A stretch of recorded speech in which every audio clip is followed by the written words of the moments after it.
खबर शामिल करते हैं जहलम से। बिलाल रजा की रिपोर्ट के मुताबिक कैप्टन मुअज़्ज़म अली शहीद वेलफेयर अस्पताल ज़ेर निगरानी डॉक्टर मोहम्मद अदनान खान के जो हर साल की तरह आई कैम्प मोरखा 7 दिसंबर को शुरू हुआ और 8 दिसंबर को इख्तिताम पजीर हुआ। कैंप का आगाज़ 7 दिसंबर से सुबह 9:30 बजे तिलावत कलाम पाक और दुआ से शुरू हुआ।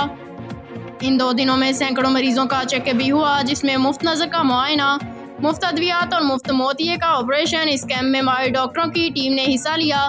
इस मौका पर बानी अस्पताल doctor retired major Mohammad Yusuf Akhtar, colonel retired Mian Ishaq Naeem, Malik Hamza Ishaq, Hafiz Mohammad Yusuf, Yasir Mukhtiar.